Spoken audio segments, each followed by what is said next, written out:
అనుదినమన్న శ్రోతలకు మన ప్రభువును రక్షకుడై ఉన్న యేసుక్రీస్తు యొక్క సరిసాటి లేని మహా గొప్ప పరిశుద్ధమైన నామం నందు శుభములు.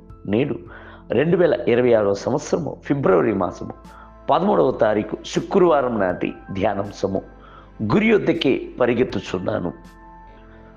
కొరింథీయులకు రాసిన మొదటి పత్రిక 9వ అధ్యాయము 26వ వచనమందు, కాబట్టి నేను గురి చూడని వాని వలె పరిగెత్తు వాడను కాను, గాలిని కొట్టినట్టు నేను పోట్లాడుట లేదు.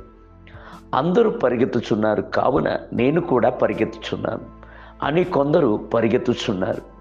కొందరు పరుగు పందెపు రంగంలో ఎలాగో వచ్చేశాను, అందువలన పరిగెత్తి ముగించెదను అని పరిగెత్తుచున్నారు.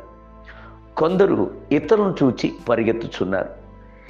ఈ సంగతి అంతటిని అపోస్తలుడైన పౌలు తన్ను తాను పరిశీలించి చూచుకొని, నేను గురి చూడని వాని వలె పరిగెత్తువాడను కాను, గాలిని కొట్టినట్టు నేను పోట్లాడలేదు అని వ్రాయిచున్నాడు. అవును, గురి యొద్దకే పరిగెత్తుట ఎంతటి అవశ్యము.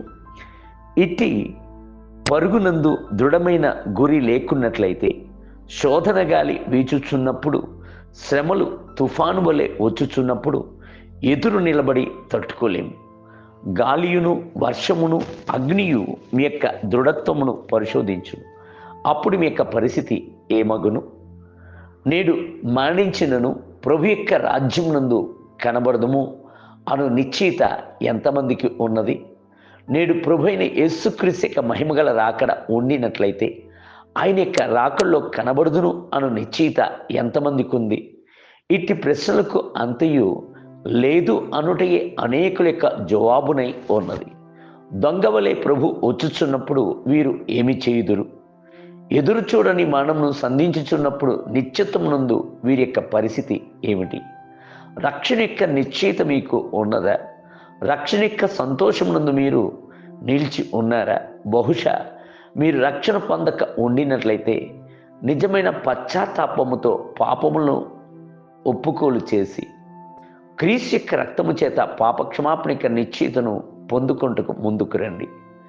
పరిశుద్ధాత్మ యొక్క నిశ్చయితను పొందుకున్నట అత్యవసరమై ఉన్నది. బైబిల్ గ్రంథము సెలవిచ్చుచున్నది, మీరు చెడ్డవారై ఉండియు మీ పిల్లలకు మంచి ఈవులనియ్య ఎరిగి ఉండగా పరలోకమందున మీ తండ్రి తన్ను అడుగు వారికి పరిశుద్ధాత్మను అనుగ్రహించుట ఎంతో నిశ్చయము కదా అనేను. లూకాసు సువార్త 11వ అధ్యాయము 13వ వచనం. మీ యొక్క పిలుపును ఏర్పాటును దృఢపరచుకొనుడి. ప్రభు మిమ్ములను పిలిచినది వాస్తవము అయితే మిమ్ములను పోషించుటయు వస్త్రమును ధరింపజేయుటయు నిశ్చయమే.